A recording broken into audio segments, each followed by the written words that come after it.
se acomodar, porque agora nós vamos ter mais uma palestra.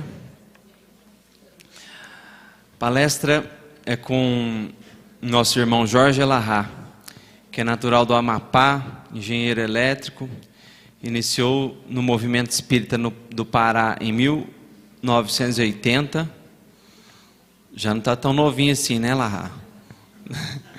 No grupo de jovens, exercendo atividades de evangelização infantil em centros espíritas e na Federativa Estadual. Em 1987, ele se mudou para Rondônia, onde passou a atuar no movimento federativo estadual, no Centro Espíritas da capital, na área de estudos e palestras. É primeiro secretário da Federação Espírita do Estado de Rondônia e expositor espírita. O tema que ele vai abordar é: deixo-vos a minha paz vos dou, mas não vou-lo dou como o mundo a dá. Seja bem-vindo, Jorge. Uma salva de palmas para o Jorge, por favor.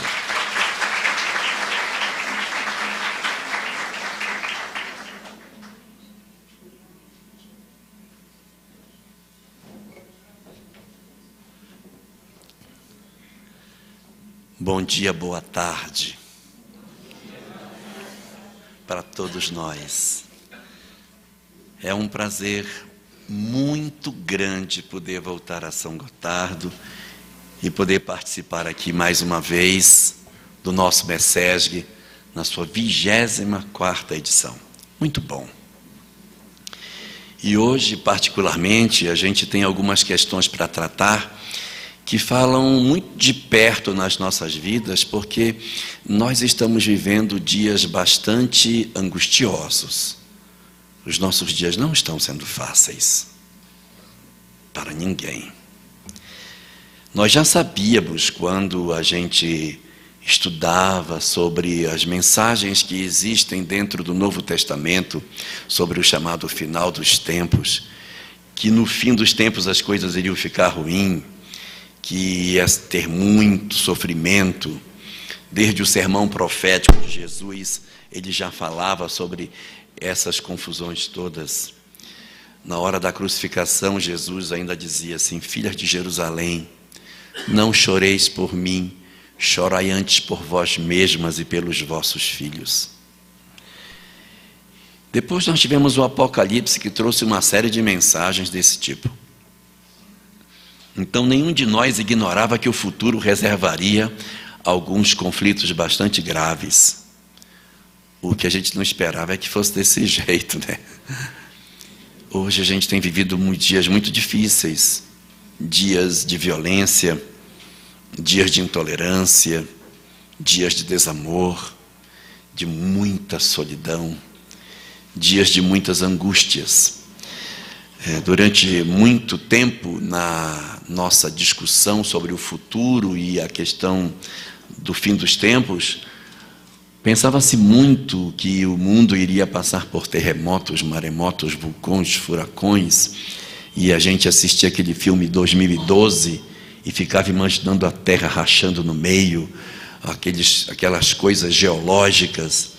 Mas a obra de Kardec, ela coloca desde o seu princípio que, ali na Gênese, no capítulo 18, que as nossas questões do final dos tempos não serão questões fundamentalmente geológicas, que não são as entranhas do planeta que vão se transformar no final dos tempos.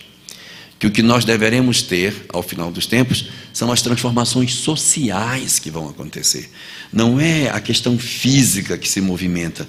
E como diz Kardec na obra, que está fazendo 150 anos agora, no nosso ano, não é a questão física, mas é a questão social. Embora, segundo Kardec, nada isente a Terra de passar por furacões, terremotos, tufões e uma série de outros eventos que são geológicos, são normais dentro das acomodações que o planeta passa. Mas o final dos tempos não traria como imagem física essas questões mais relacionadas às questões geológicas do nosso planeta, mas sim os aspectos sociais. E é o que a gente tem visto nos últimos tempos. o que nos surpreende na época que estamos vivendo são alguns conflitos que não estão na ordem física do planeta, mas no comportamento do ser humano. Se hoje o nosso planeta experimenta fome, a fome que ele experimenta não é por falta de alimento.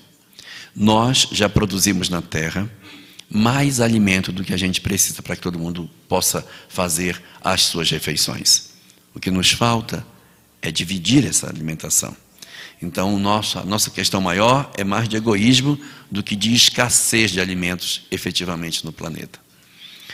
Além da fome, que é um grave conflito que a gente vive, apesar de nós já termos plena condição de não ter mais essa dificuldade na nossa história, existem outros conflitos agora, do momento presente, que a gente nem imaginava que a gente pudesse viver.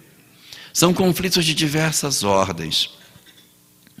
Observando o comportamento da geopolítica do mundo hoje, a gente vê um retornar de algumas experiências que a gente pensou que estariam sepultadas lá para trás, no século XX, que isso não iria acontecer mais. Ocidente versus Oriente, armistício, países se posicionando como se eles que estivessem intencionados em realmente provocar a guerra, atritos desnecessários entre nações, a sensação e a tensão de que a qualquer momento pode se deflagrar um conflito de ordem mundial. A gente achou que isso a gente não iria ter mais. Existe uma obra publicada na década de 80 chamada Megatrends 2000. É uma obra que apresenta, segundo os estudiosos da época, dos anos 80, as megatendências para o novo milênio que viria. E entre as megatendências, ali é apontado que a guerra entre nações não existiria mais. Que se tivesse guerra, seria guerras de duas naturezas. Ou para a separação de países que abrigariam povos distintos, e esses povos iam querer sua libertação, e as guerras de cunho religioso. Mas nós não teríamos mais guerra entre as nações. E, surpreendentemente, nós estamos vendo no século XXI o surgimento de conflitos que nem eram imaginados e que são não de natureza nem religiosa, nem de separação de povos, mas entre nações, conflitos dessa natureza. Ao mesmo tempo, também a gente observa conflitos religiosos que nem se imaginava que pudessem surgir no século XXI, expressões de intolerância, de violência e recrudescimento de uma série de manifestações religiosas que aparentemente não são típicas do século XXI. Parecem ter nascidas dos livros de história do século XIV, da época da Inquisição, de um período de até 1000 anos anterior ao nosso. Nós estamos vendo expressões dessa natureza no nosso mundo e isso nos assusta significativamente. Também se observa conflitos não só na área do mundo como um todo, da sociedade, mas dentro das próprias famílias nós estamos vivendo graves conflitos, graves problemas. Conflitos na questão da harmonia, dos laços, nas vinculações e nas desvinculações entre as pessoas, um afrouxamento dos vínculos que fortalecem a questão familiar, novos arranjos familiares vão surgindo, novas expressões de relacionamento vão aparecendo e, ao mesmo tempo, os vínculos de afeto, eles parecem estar afrouxando numa série de famílias. Isso é preocupante porque nós vamos observar, a partir desse afrouxamento dos laços familiares, as razões do surgimento de uma série de conflitos que estão na sociedade. Porque, como diz Kardec, na questão 683 do Livro dos Espíritos, não é de se admirar que uma sociedade que tem tantos elementos sem uma educação bem formada, sendo jogados na sociedade o tempo todo, você formar uma sociedade doente. Porque se as famílias adoecem, elas vão produzir uma sociedade doente. Ou seja, esse modelo de sociedade que a gente está vivendo, ele é decorrente exatamente desses processos de desarticulação que a família acaba apresentando. E a gente assiste no nosso país, particularmente, não no mundo, mas no Brasil especificamente, 2 graves problemas surgindo, que é a questão da violência e a questão da corrupção. São dois movimentos muito fortes que nos incomodam, que nos assustam, que nos deixam temerosos sobre o futuro. Nós, em função dessa questão da segurança, nós tivemos que reorganizar as nossas famílias. A gente não percebeu isso, mas os que são mais velhos devem lembrar que quando a gente era criança, quem comprava o pão em casa éramos nós. E hoje que a gente ficou adulto, quem compra o pão continua sendo a gente. Ou seja, nós não conseguimos transferir essa tarefa para os nossos filhos, porque a gente passou a ter medo. Antigamente a gente, com Rubens aqui não me deixa mentir, a gente era pequeno, a gente fazia compra no supermercado. Você tinha 6, 8 anos, meu filho vai lá, vai comprar, a gente ia. Hoje você não manda uma criança de 8 anos sozinha fazer compra no supermercado. Então, assim, essa questão da violência, ela mexeu muito com as famílias. E isso decorre exatamente dos processos de desarticulação que a gente foi sofrendo. E a nossa sociedade foi ficando cada vez mais doente. Quer dizer, nós temos um problema global hoje, entre nações, que decorre dos conflitos familiares, e essas famílias desarticuladas estão produzindo um conjunto muito grande de conflitos que decorrem exatamente da fragilização dos laços familiares que nós temos. Eu não estou aqui fazendo crítica, nem recriminando a postura das famílias, mas apenas uma reflexão sobre o que acontece hoje nos nossos lares, das dificuldades que a gente tem, não é? Em função da própria modernidade que a vida nos conduziu e que a gente foi surpreendido. Houve uma mudança tecnológica muito rápida numa geração só, e nós não soubemos como agasalhar as nossas funções de pai e de mãe numa sociedade que não foi a que a gente foi criado. Nós vivemos hoje numa sociedade que a gente não conheceu. Hoje a gente vive, nós temos uma dependência de celular muito grande. Se você for tirar o celular da sociedade, você não sabe viver. Eu não estou falando do sentido das pessoas que são viciadas, mas é porque os próprios negócios, a sociedade, a maneira da gente se comportar, ela depende muito hoje da tecnologia. E nós não tínhamos isso quando crianças, então a gente hoje vive uma sociedade muito diferente daquela que a gente foi criado. E essas estruturas familiares, elas estão fundamentalmente enfermas. Além delas, nós encontramos dificuldades na escola. A escola também está com dificuldade, ela não sabe como lidar com seus alunos, ela não sabe como lidar com os educandos. A gente perdeu a forma de como é que a gente vai fazer para conduzir o alunado na direção da instrução que a gente tem que fazer. As igrejas passam pelo mesmo conflito, elas não sabem mais como lidar com seus fiéis. Nós temos conflitos em diversas áreas diferentes, né? E se a gente for fazer um olhar atencioso sobre o que acontece, a gente vai perceber que, na verdade, toda essa estrutura de desarticulação que está acontecendo, ela tem raiz fundamentalmente no homem. O homem desajustado está formando as famílias desajustadas, que constrói uma sociedade desajustada, que compõe um mundo desarmonizado. Nós estamos hoje cheios de muitos conflitos. Nós temos muito mais conflitos hoje individualmente do que existiam no passado. Nós temos hoje uma série de dramas que as nossas gerações anteriores não conheciam. Eu vou dar um exemplo para vocês. Os que são mais velhos devem lembrar. Antes, nas nossas escolas, a gente apontava o lápis com gilete. Todo mundo tinha dentro do livro uma gilete, naquela página ficava marcada, e quando a gente ia apontar o lápis, a gente pegava aquela gilete, ia para lá para o cesto, apontava o lápis e voltava. Eu desconheço qualquer incidente de violência entre 2 meninos com aquela gilete que a gente levava para a escola. Na escola, tinham centenas de giletes todos os dias que iam e vinham. E ninguém nunca pensou de usar a gilete para fazer algo com seu colega. Ponha hoje para você ver. o que iria acontecer. Quer dizer, nós temos uma sociedade hoje muito diferente, uma série de conflitos que a gente não tinha anteriormente.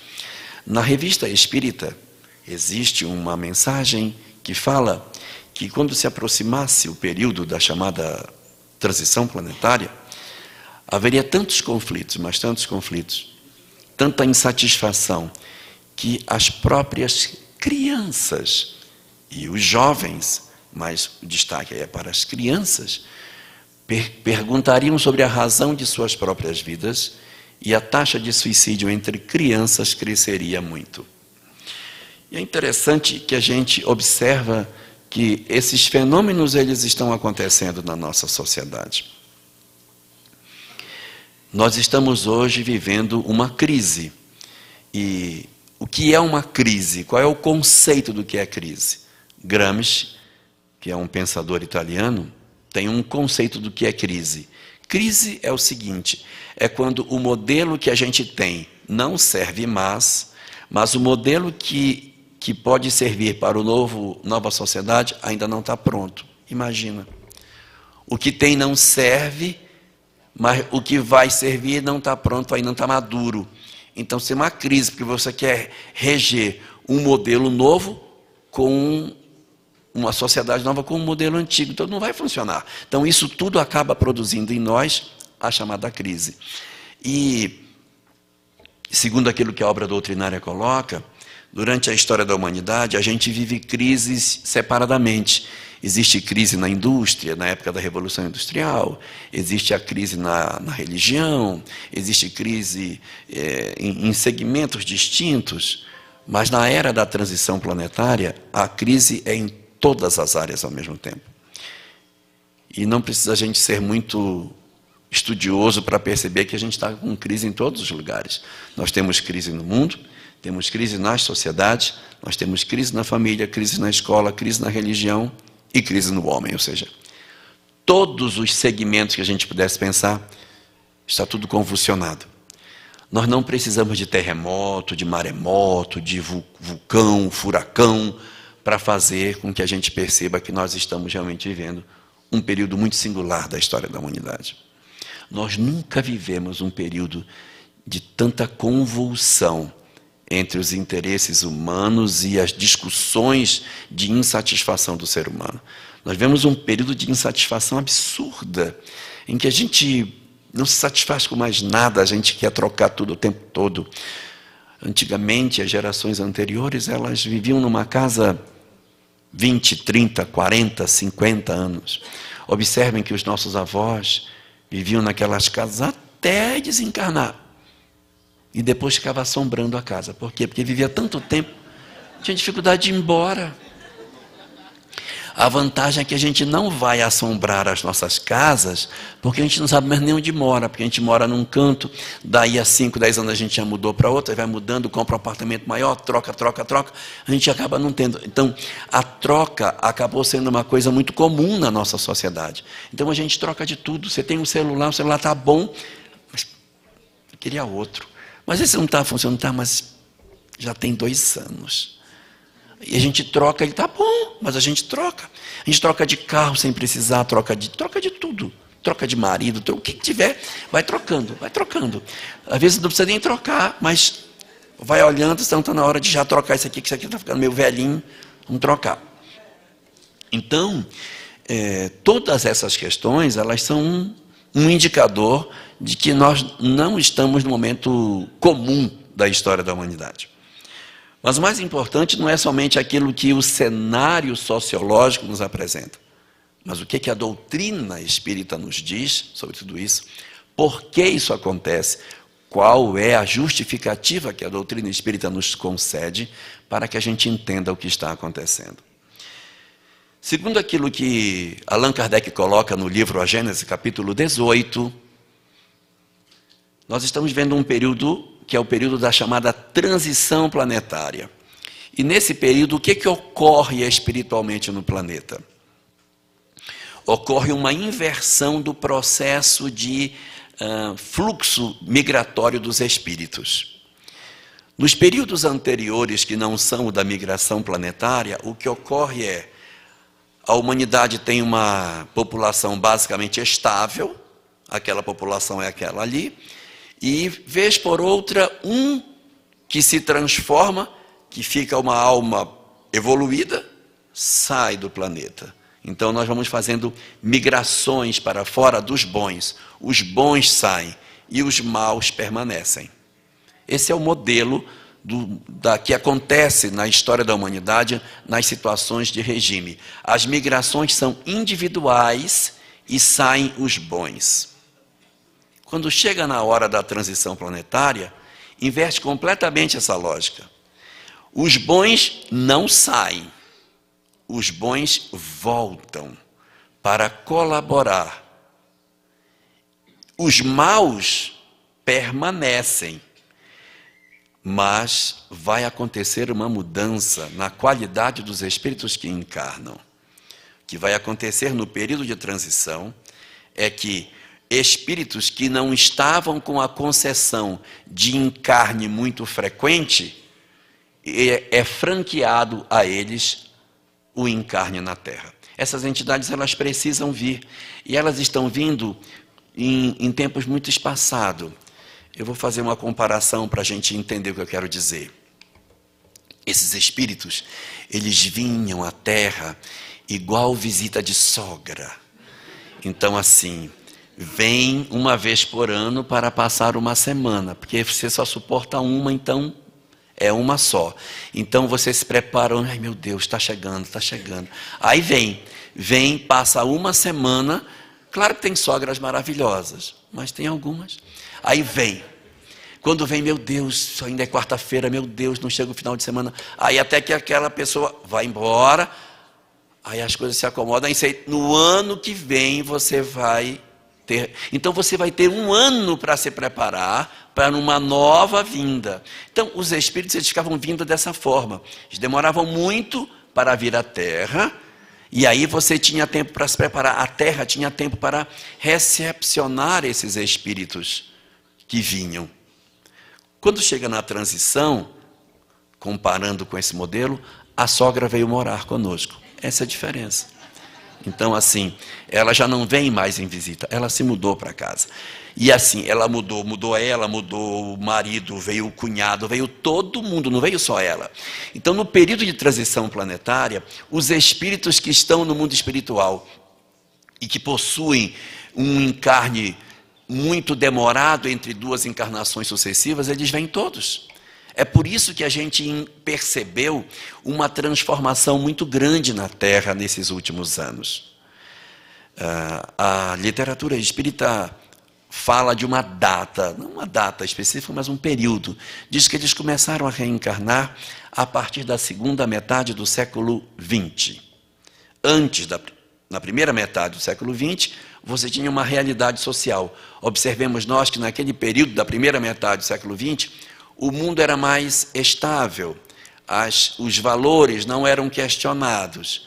E a partir da segunda metade do século XX, começa um conjunto de questionamentos. Observemos nós quantos questionamentos surgiram a partir da encarnação dessas entidades que vieram até nós. Não precisa ser bom de matemática para fazer uma conta assim. Vamos considerar 1950. Quando eles tinham 18 anos, foi em 1968. O que aconteceu na humanidade em 1968, assim, de significativo, de revolucionário? O Woodstock. O movimento hippie foi a primeira expressão da chegada desses espíritos. Então, eles traziam, dentro deles, coisas muito interessantes. Por quê? Porque eles questionavam a hipocrisia. Nós tínhamos uma sociedade hipócrita.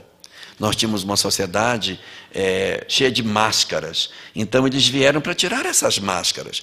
Eles fizeram uma coisa muito boa para a sociedade. Porque, a partir da presença deles, a família se remodelou. Porque, antigamente, a mulher chamava o marido de seu fulano. É que vocês são muito jovens, vocês não lembram. Mas, seu fulano, o senhor já quer jantar? Lindo, né? Então, mudou. O pai não abraçava a filha, o filho era lá, o pai era aqui. Então, esses questionamentos surgiram. O padre fazia missa em latim, de costa para o público. O padre tirou a batina, trocou o latim pelo português e se misturou com a massa. Então, isso são coisas interessantíssimas. Esses questionamentos da hipocrisia que existia na época foi todo mudado. Professor, naquela época, batia em aluno, uma coisa boa. Então, hoje é o contrário, né? Mas isso foi mudado, isso tudo foi mudado. Era um período que tinha palmatória, tinha sabatina, a gente apanhava na mão quando não sabia tabuada. Quando veio essa nova leva, tudo isso foi questionado. Então foi muito bom. Mas, por outro lado, trouxe uma série de conflitos, né? Porque trouxe a droga, a promiscuidade, que veio no bojo, porque não são revolucionários superiores, não são espíritos superiores fazendo revolução. Então, os espíritos, quando fazem revolução, eles às vezes tiram de um extremo e jogam para o outro, aí acaba não dando certo. Então, você fica oscilando num pêndulo para lá e para cá. Jesus é o verdadeiro revolucionário, que tira do extremo e põe no meio. Mas se você tomar algumas almas perturbadas para fazer a transformação, ocorre esse processo de extremo. Mas é preciso que elas venham, porque elas precisam reencarnar. Então, esses espíritos vieram e algumas obras espíritas até os citam como sendo aqueles antigos espíritos bárbaros do ontem que reencarnaram agora no presente.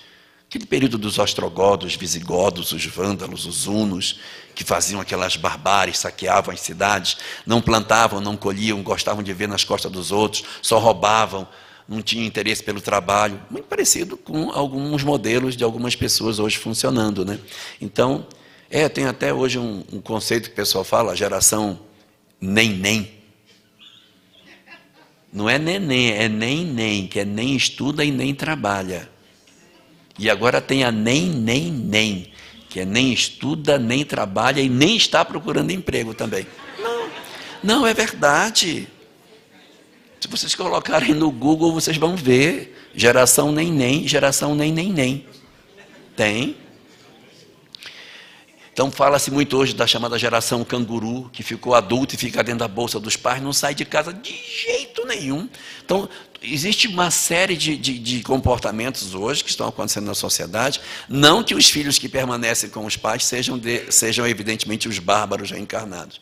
Não, mas às vezes é por conta da questão da violência que os pais acabam deixando os filhos mais próximos, né?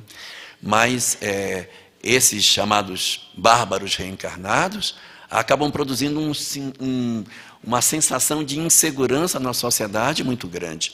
Então, no final agora dos nossos tempos, nós estamos vendo a reencarnação não somente desses bárbaros, mas muitos cruzados da época antiga, da época da Idade Média, estão vindo com sua intolerância religiosa. Antigos inquisidores que durante muitos séculos não conseguiam reencarnar, reencarnam agora com todo o ímpeto dos seus pensamentos de inquisição do passado.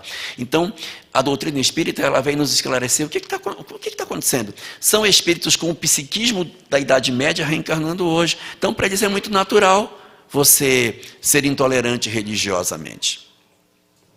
E, ao mesmo tempo, eles produzem um conjunto de conflitos do mundo que está promovendo migrações enormes de pessoas na direção da Europa. Interessante, né? A Europa que durante tantos séculos foi a dominadora, a região do mundo que, digamos assim, dominou a África e a Ásia e o Oriente Médio, agora ela está recebendo de volta aqueles que pertencem aos países que no passado eles tiveram mando sobre eles. É como se fosse a lei de causa e efeito devolvendo para eles um pouco daquilo que eles produziram nesses países. Mas o certo é que a gente hoje vive muitos conflitos e nós ficamos a imaginar o que é que a gente pode fazer. Qual é a atitude que nós podemos tomar em relação a isso? E nesse sentido, observando o comportamento que a sociedade pode tomar, existem 5 saídas que a humanidade costuma dar para esses conflitos. Nem todas são boas, o que significa dizer que se a gente escolhe uma saída ruim, nós complicamos o processo de transição da Terra. Por quê? Porque, segundo a doutrina espírita, a transição ela não tem prazo para acabar. Não tem data marcada. Às vezes as pessoas dizem assim, não, vai ser em 2019, vai ser em... Não tem data, porque o relógio de Deus não tem ponteiro, gente. O tempo de Deus é psicológico. O tempo de Deus não é cronos, é kairos, ou seja, é um tempo. Cronos é o relógio, é o tempo do relógio. E o tempo de Deus, chamado pelos gregos de kairos, é um tempo que depende das circunstâncias das coisas. Então, a evolução da Terra, ela tem um período, uma faixa de tempo para acontecer. Mas ela vai acontecer com os homens, sem os homens ou apesar dos homens. Com os homens é quando nós nos colocamos à disposição para colaborar nesse processo. Aí é com os homens. Se nós colaborarmos, ela acontece mais rápido, ocorre mais cedo e termina mais cedo. E nós permanecemos no planeta, que ele vai ficar melhor. Se for sem os homens, significa que nós não estamos querendo tomar parte, estamos indiferentes. Então, quando a gente está indiferente, ela demora mais e talvez a gente não faça parte. E existe a terceira condição, que é apesar dos homens. É quando nós puxamos para trás. Aí ela demora bem mais, mas como ela também tem um tempo que ela não pode passar, quando chegar o tempo que não dá mais para segurar, nós é que não iremos ficar. Nós vamos ter que sair do planeta para que ele possa avançar. Então é a gente que vai escolher se é com os homens, sem os homens ou apesar dos homens. A depender da nossa decisão, essa transição vem mais rápido ou mais tardiamente. E a depender da nossa decisão, a gente fica ou a gente vai embora. Porque diz a obra doutrinária que nesses processos de migração do final dos tempos, os bons voltam, os maus permanecem, mas há um segmento dos maus, que Kardec define como sendo os maus não tocados pelo bem. Vejam que são os maus não tocados pelo bem, que simplesmente decidem por não mudar. Eu não vou mudar, eu gosto de ser como eu sou, eu gosto de ser mal, eu faço. Então, mal não tocado pelo bem, não é uma pessoa qualquer assim, eu acho que é o meu vizinho, que quando, olha, sábado ele coloca sertanejo para eu ouvir, eu não gosto. Não é isso. O mal não tocado pelo bem são pessoas verdadeiramente más, que dizem, eu fiz e eu faço de novo, que tem prazer em odiar, que não sente dó daquilo que faz aos outros, que não reflete sobre o que faz, não sente arrependimento. E os espíritas gostam muito de fazer aquele papel de coitadinho. Coitadinho de mim. Isso não é verdade, gente. Nós não temos o perfil típico dos espíritos que vão migrar.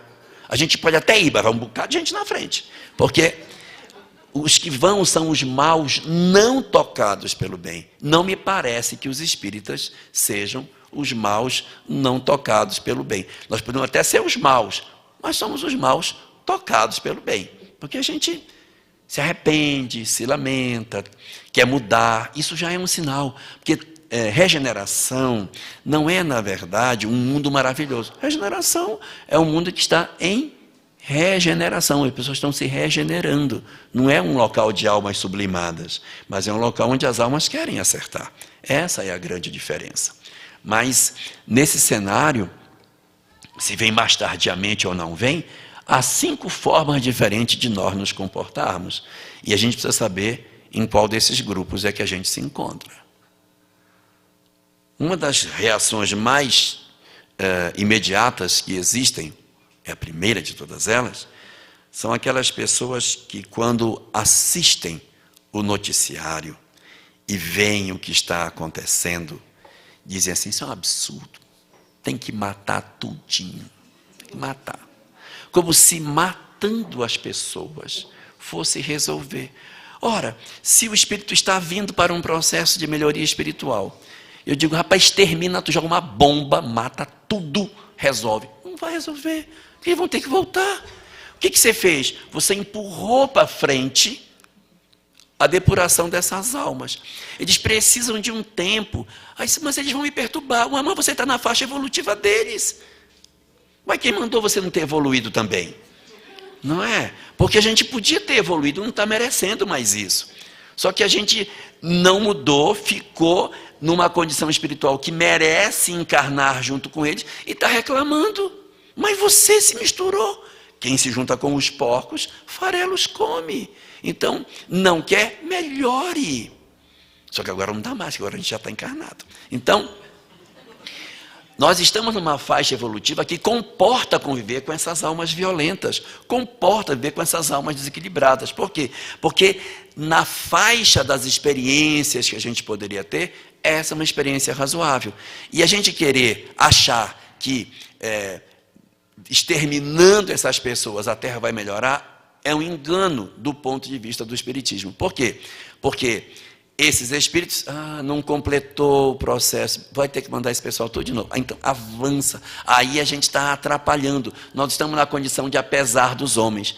E um segundo motivo é que a gente se revelou. Nós revelamos que nós somos intolerantes e maus. Então, é um sinal de que a gente também está arriscado de não vir mais.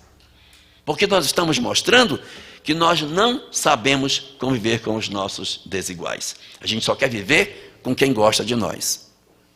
Dizia Jesus no Sermão do Monte: e se amardes aos que vos amam, que recompensa tereis? Também os pecadores fazem o mesmo. Então a gente precisa aprender a conviver com os nossos desiguais e não com os que são iguais a nós. E na faixa evolutiva que a gente está, comporta conviver com essas almas difíceis. Esse é o primeiro dos comportamentos e para os quais a doutrina espírita aponta que não é a melhor opção.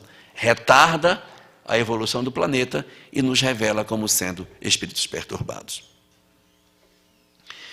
Uma segunda solução que a gente também encontra na sociedade são daqueles espíritos que, vendo esses movimentos, dessas propostas malucas que muitas vezes aparecem, nós nos sentimos atraídos por eles e nos perfilamos entre esses espíritos.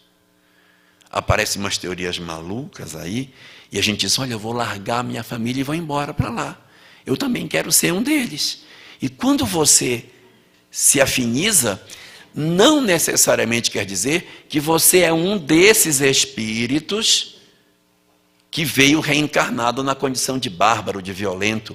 Eu posso me sentir atraído pela violência, não porque eu pertença a essa tribo de espíritos que reencarnou no final dos tempos. Às vezes eu nem sou, mas eu sou atraído por ela. Algo que ela faz eco dentro de mim. Eu até nem sou desses espíritos tão violentos, tão perturbados, mas tem um quesinho dentro de mim que me chama para esse lado.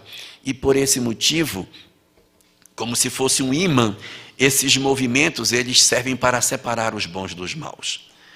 Falava Jesus na parábola do joio e do trigo, que plantou o joio e o trigo junto. Aí disse: e agora, Sansão? Deixa crescer. Quando crescer, a gente vai saber quem é joio e quem é trigo, a gente separa. Então, esses movimentos, eles são como uma forma de separar o joio do trigo, para que você se defina. Porque se você assim, olha, rapaz, estão matando gente, aí eu gostei disso, eu acho que eu vou para lá também, eu vou querer matar. Gostei disso. E eu me sinto atraído. Aí eu vejo umas expressões de intolerância, olha, mas que legal. Aí eu vou para lá. Então, não necessariamente eu sou um espírito dessa tribo. Posso até ser, mas não quer dizer que todos os nossos adolescentes que se sentem chamados para determinados comportamentos pertencem ao mesmo padrão vibratório dos líderes desses movimentos. Não, eles são como se fosse limalha de ferro misturado na areia. Como que eu vou separar a limalha de ferro da areia? Eu passo um ímã, quando eu passo o ímã, toda a limalha é atraída pelo ímã. Então, esses movimentos que esses espíritos promovem são chamados de movimentos catalisadores, porque eles atraem as entidades que são interessadas por eles, e assim nós conseguimos definir quem realmente ainda está propenso ao mal ou quem não está. No sermão profético, que está presente no capítulo 24 de Mateus, que é o último dos discursos de Jesus, feito às portas do templo de Jerusalém, antes da sua prisão, Jesus tem um momento que ele diz assim, que no final dos tempos, Por se multiplicar a perversidade, o amor de muitos se esfriará. Por se multiplicar a perversidade, o amor de muitos se esfriará, é um indicativo de que quando nós vemos uma série de barbaridades acontecendo, a gente para de fazer o bem e começa a querer fazer o mal. Então isso é muito perigoso, porque eu começo a me sentir atraído. E essa conduta também não é boa, porque ela me revela. Enquanto que o primeiro se revela como um mal, porque quer o extermínio do outro, achando que ele é melhor, e retarda a evolução, quando eu me perfilo com esses movimentos, eu me identifico com eles, eu engrosso a fileira do mal, eu retardo a evolução e me coloco entre aqueles que podem ser, de repente, migrados do planeta para um outro local, para um outro mundo, onde vá continuar o seu processo evolutivo, porque a Terra tem um encontro marcado com o progresso e já não vai mais suportar determinados comportamentos que a nossa sociedade hoje possui. Então, esse segundo modelo também não nos serve. Há um terceiro modelo também que as pessoas costumam ter. É quando a gente diz assim, ixi, está muito complicado, meu Deus do céu. Nossa, não quero nem me meter. Não vou nem me meter. Então a gente procura ficar inerte. Eu vejo, fecha o vidro do carro, meu filho. Vamos levantar o muro. E quanto mais a gente se isola, mais nós damos conta de que nós não estamos preocupados com o coletivo. Isso é um outro indicativo, ou seja, o que o mundo espiritual está fazendo? Eu não estou fazendo isso para assustar ninguém, mas nós estamos em prova, eles estão nos observando. Olha, esse aqui está odiando os maus, né? Tem ódio no coração. Quer dizer, nos revela. O outro, se eu gostei do mal, vou me ligar a isso. Esse gostou. Esse tem maldade no coração. Muito bem. Aí o outro diz, não, quero nem me meter com isso. Deus me livre. Isso é só problema. Esse problema não é nosso. Então a gente tem indiferença no nosso coração. Indiferença. No livro do Apocalipse diz assim, que na carta que Jesus manda escrever para a igreja de Laodiceia, que são uma das 7 igrejas que recebem as cartas do Apocalipse, na carta para Laodiceia ele diz assim, eu preferiria que tu fosses quente ou que tu fosses frio, mas por seres morno, vomitar-te-ei da minha boca. Ser quente ou ser frio significa se decidir, sair de cima do muro. Ou você é bom ou você é mau. Sabe, porque quando a pessoa é boa, está ótimo. Quando eu sou quente, maravilhoso, eu já me defino. E quando eu sou frio, então, quando eu sou frio, eu já me defini, não, eu sou contra. E o meu movimento contra é uma manifestação que vai me produzir reflexões que vai fazer o meu progresso. Agora, quando eu sou morno, tornando mais claro o que eu quero dizer. Às vezes as pessoas dizem assim, eu acho que eu era um perseguidor de cristão no passado, devo ter queimado cristão no circo e tal. Provavelmente não, porque quem fez isso já até se renovou, porque fez bobagem, já tinha se decidido, se incomoda com o que fez e o mal feito é mola propulsora do progresso. Nós provavelmente somos daqueles indiferentes que olhavam assim, nossa, uai, sou, isso, e ficava na janela olhando, quem é esse homem? Uma preguiça de ir lá. Então assim, essa nossa indiferença, não é? Já dizia o filósofo Zezé de Camargo, essa sua indiferença é que me mata, que me mata, que me mata. Então, essa indiferença nossa é que é o problema.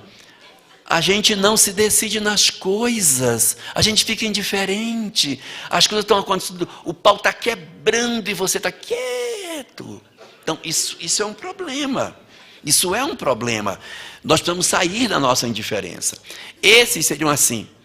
Os 2 primeiros casos são os que são apesar dos homens.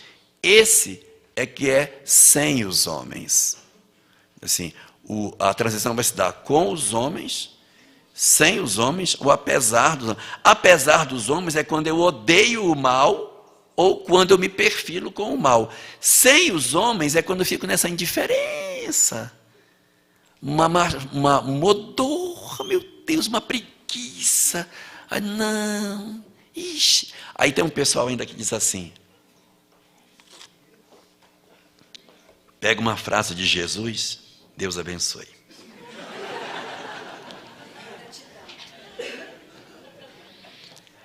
Tá certo. Tem um pessoal que diz assim, mas Jesus dizia assim, olha, a quem muito será dado, muito será cobrado. Então eu não quero conhecer, que é para não ser cobrado. Assim, eu não quero ir para o centro espírita, porque quanto eu mais souber, mais vão me cobrar. Então eu quero ficar na ignorância, não me conte nada, não quero saber nada. Uma vez eu cheguei a ouvir uma palestra, que o palestrante disse assim, gente, cuidado com o conhecimento espírita. Oh, meu Deus. Porque quanto mais se sabe, maior e mais duro é o pau de dar na cabeça. Isso não é bem assim. Porque quanto mais eu sei, mais eu serei cobrado. Mas por quem eu vou ser cobrado? Pela minha consciência. Só que, quanto mais eu sei, tudo bem, eu vou ser cobrado mais. Mas eu vou conseguir andar com muito mais rapidez. O que é melhor, andar no escuro ou andar na luz? Ora, se eu for andar no escuro, eu vou andar as apalpadelas devagarinho, arrastando o pezinho para saber onde tem buraco, onde não tem. Mas se eu estou na plena luz, eu ando com muito mais velocidade. Só que como eu estou andando na luz com velocidade, eu me cobro muito mais quando eu faço coisa errada. Então, não é ninguém que vem de fora me sentenciar, me condenar, me criticar. Mas, na verdade, eu recebo de mim mesmo, da minha própria condenação, as consequências dos atos que eu cometo. Então, na verdade, quando se fala que a quem muito será dado, muito será cobrado, tem uma parte também assim, a quem muito será dado, muito será cobrado, e muito mais rápida e feliz será a sua caminhada, porque se eu sei muito, eu consigo acertar muito. Se eu sei pouco, eu tenho muita chance de errar. Então, conhecer faz muito bem. A gente se cobra realmente mais. Mas, em compensação, a gente pode acertar muito, muito, muito, muito mais do que acertaria se a gente não soubesse. Então, dentro dessa ótica, quando a gente vê essa indiferença que a gente tem, é um sinal de que nós estamos ainda faltando despertar. Isso é muito ruim, porque a gente está dormindo. O mundo está quebrando e a gente está dormindo. Então, esse é um problema. Aí tem a 4ª forma de se comportar, que é uma forma de se comportar bem religiosa. É assim, nossa, o mundo está horrível. Vamos orar, gente. Vamos orar. Então eu vou orar. Vamos orar para ver se melhora. Vamos orar. É assim, eu vou orar, mas efetivamente eu não faço nada. Já está ajudando, porque orando a gente melhora a ambiência espiritual, facilita com que as coisas aconteçam. Mas é pouco. É muito pouco. Porque até certo ponto, é só um pezinho que a gente está mexendo. A gente poderia fazer muito mais. É melhor do que a indiferença. Dizer assim, não vamos nos meter nisso aí, porque isso é confusão. O outro olha e diz, gente, houve um acidente, a mulher foi atropelada. Vamos orar para que a ambulância chegue. Chame a ambulância, vá lá prestar socorro. Não, vamos orar. Vamos orar, orar para que alguém chame a ambulância. Chame você. Faça você. Então, se é com os homens, sem os homens e apesar dos homens, nós temos apesar dos homens quando a gente odeia ou quando se perfila com o mal. Sem os homens, quando a gente está indiferente. E com os homens, uma das formas de ser com os homens é quando a gente já faz esse movimentozinho que é o movimento de querer o bem, mas a gente quer o bem só pelo pensamento, sem grandes comprometimentos. Mas o verdadeiro sentido que realmente pode transformar o mundo é quando a gente se comprometer de fato com aquilo que a gente tem para fazer. Somente quando nós nos comprometermos de fato com aquilo que está previsto para nós, é que nós encontraremos a verdadeira paz. Nenhum de nós encontrará a paz enquanto não se comprometer efetivamente com o bem. Porque o sentimento de não compromisso com o bem nos gera um desconforto íntimo. As almas, quando elas despertam, elas percebem que elas precisam se comprometer com o bem. E enquanto eu não me comprometo com ele, algo dentro de mim se move, se mexe, me incomoda e me impulsiona para que eu me comprometa e faça o trabalho de realizar todo o bem que me seja possível fazer. Então, na Santa Ceia, quando Jesus se reuniu na última vez com seus discípulos, ele disse para os discípulos assim: a minha paz eu vos dou, mas eu não vou lá dou como o mundo a dá. Porque a paz que o mundo dá é aquela paz que não é essa. É aquela paz ou do armistício, aonde eu digo, olha, não me agride, não vou te agredir, fica na tua lá. Então, eu fico mantendo uma paz falsa, porque a paz, fruto do temor de que se eu fizer qualquer coisa, o outro me agride, então tem que ficar quieto. São dois cães, um rosnando para o outro, e a gente diz, olha, eles estão em paz. Não estão em paz. Eles não estão lutando, mas um está tomando conta do outro. Essa não é a paz do Cristo.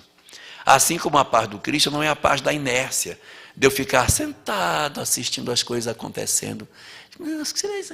Eu vou ficar aqui no meu... Ixi, eu quero ficar em paz aqui. Não progride, a gente não avança. Allan Kardec, no Livro dos Espíritos, falando sobre a lei do progresso, diz que o soldado que não vai para o campo de batalha não ganha medalha. Então, para a gente progredir, tem que enfrentar os seus medos, tem que vencer as imperfeições morais, senão a gente não consegue avançar. Daí a importância do comprometimento nosso no bem para que a gente consiga fazer o trabalho que tem que ser feito. Resultado, a única forma que a gente tem para fazer um efetivo comprometimento nosso com as coisas e fazer com que a gente sinta a paz do Cristo é a paz da consciência íntima, quando a gente se compromete efetivamente com a transformação do mundo em que a gente vive. E aí a gente vai observar que na Revista Espírita de 1863, no mês de dezembro, se pegarmos a edição da FEB, está na página 540, Kardec fala das 6 fases que o movimento espírita iria passar. Primeiro seria a fase da curiosidade, depois a fase filosófica, depois viria o período das lutas, depois viria um período religioso, depois desse período religioso viria um período intermediário, que seria uma transição para a fase definitiva. E a fase definitiva do Espiritismo é a fase da regeneração social. O que seria essa fase da regeneração social? É o comprometimento do movimento espírita com a transformação da humanidade. Nós somos muito tímidos, nós somos muito até covardes na nossa ação. E eu não estou dizendo isso no sentido da gente ter uma ação político-partidária. Não é isso. Quem gostar de política partidária, que engaje, seja político, siga a vida política. Precisamos de bons homens no mundo político. Mas eu falo da questão de nós nos engajarmos na transformação da sociedade. A sociedade está cheia de conselho. É conselho da criança, conselho do idoso, conselho da mulher, conselho disso. Tem vários conselhos. O movimento espírita está presente nos conselhos, porque as políticas públicas estão sendo definidas aí. E se nós nos omitimos, as políticas são definidas à revelia da vontade daquilo que a gente sabe que é o correto. Então é preciso que a gente tenha um comprometimento na transformação da humanidade. Então é um movimento que é nos dois sentidos. É a transformação do homem para dentro e do homem para fora. Qual vem primeiro? É simultâneo. Eu me transformo dentro para transformar fora. Transformo fora e isso me muda por dentro. E é nessa dinâmica que a gente vai construindo a paz que a gente precisa ter. A paz que o Cristo prometeu que daria para os seus discípulos não é a paz da inércia, é a paz da certeza do cumprimento daquilo que está desenhado para nós. Não precisa ser necessariamente um engajamento social grandioso. Às vezes, o nosso engajamento pode ser até menor. Pode ser dentro de casa, no comprometimento com o meu grupo familiar, no resgate dos meus familiares. Muitas pessoas, às vezes, acham que as suas missões são missões fora do lar. Mas a nossa primeira missão é dentro de casa. Seria ilógico que Deus reunisse os espíritos para que a gente não tivesse que conviver com eles. Então, nosso primeiro espaço de trabalho, e não estou chamando espaço de luta, mas espaço de exercício de amor, é no grupo familiar. Ali que a gente tem que exercer. Porque às vezes a gente se torna grandes vitoriosos no mundo lá fora, mas dentro de casa a gente perdeu a batalha. Então, o grande objetivo da vida, o que vai nos oferecer a paz, é a gente descobrir o propósito pelo qual nascemos. O judaísmo tem algumas coisas bem interessantes, semelhantes ao espiritismo. Ele diz que antes de nós nascermos, nós temos uma programação espiritual, semelhante como o espiritismo diz. E dizem os rabinos, o grande objetivo de estarmos na Terra é descobrir para que viemos. E quando é que a gente vai descobrir a que veio? Quando a gente descobrir a desimportância das outras coisas. Quando você descobre a que veio, as outras coisas perdem importância. E só fica importante aquilo que você tem foco. Enquanto você fica assim, estou fazendo um curso, agora eu vou mudar para lá, agora eu vou fazer isso, agora não, agora eu vou... Não achou o que veio fazer. Porque quando a gente descobre, o foco se volta para aquilo que se quer e nos realiza profundamente. A gente encontra essa paz do Cristo. Que a paz do Cristo é a certeza do dever cumprido. É a serenidade que vem de saber que a gente realizou o que a gente deveria fazer. Então, nesses dias tão tormentosos, de tanta loucura que o mundo faz, nos noticiários que nos angustiam, não nos angustiemos com o noticiário. Façamos a nossa parte. Não fiquemos inertes.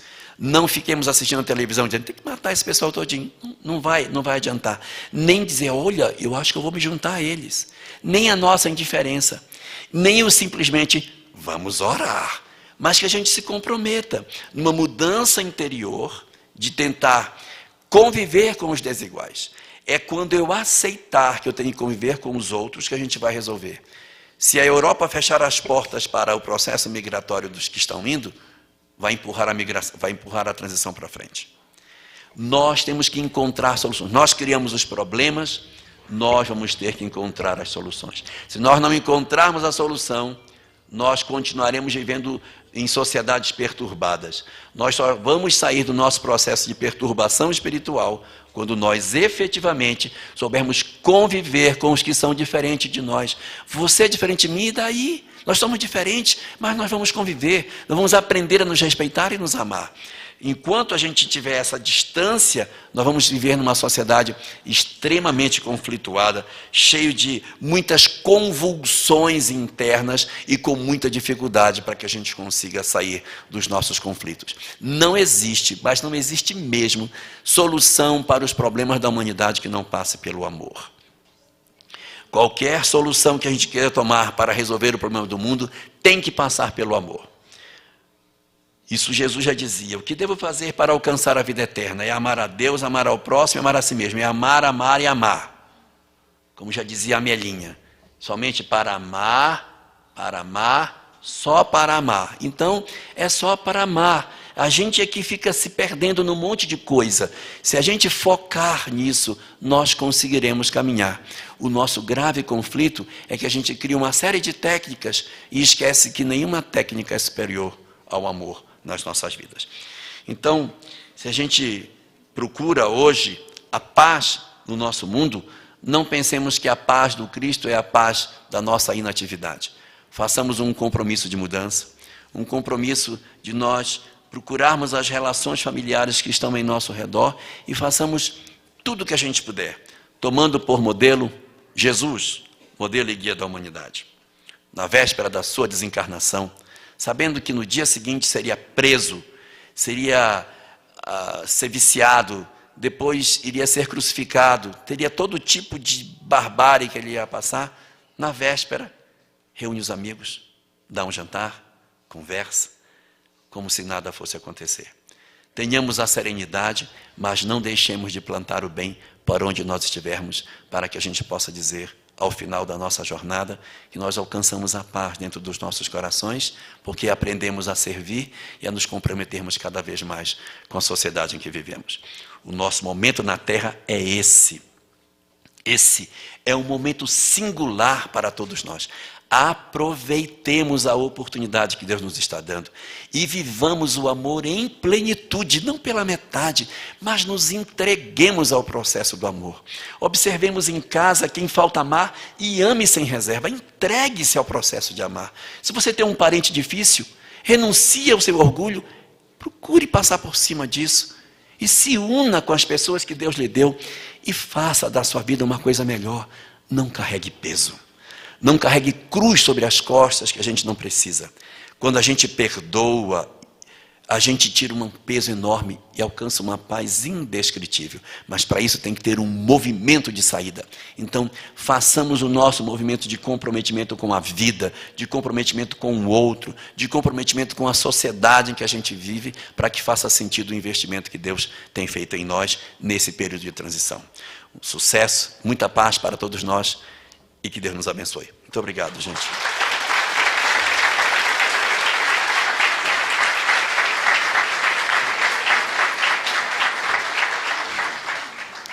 Agradecemos ao Jorge. Olhando cada um aí, deu para perceber que estava todo mundo muito atento e muito envolvido com a palestra dele. Agora nós vamos para o almoço. Então, vai estar sendo servido aqui ao lado, à direita de vocês. A gente vai fazer uma fila e a gente retorna às 14 horas para o grupo de estudo, tá bom? Só peço ao pessoal que está fazendo a fila, porque o pessoal ainda está passando com algumas panelas, tá? Então vocês chegam um pouquinho para cá, fica atento que para não bloquear o movimento. Muito bem, então tá aí, a gente vai encerrando aqui essa nossa transmissão ao vivo, desse horário. A gente ouviu o Jorge e daqui a pouquinho a gente volta, né, Divina? Por volta de 3h30, 4 horas, 3h30, tá certo? É isso aí, Rubens. Vamos dar uma descansada agora na hora do almoço, almoçar um pouquinho, né? Porque hoje a jornada da tarde vai ser bem puxada, né? Então vamos descansar um pouquinho, almoçar e depois a gente retorna, né? Tá certo, gente. Obrigado aí. Daqui a pouquinho a gente está de volta ao vivo aqui na Emissora do Bem. Você continua acompanhando a programação preparada com muito carinho para você, ouvinte da nossa web rádio Fraternidade. Tchau, tchau.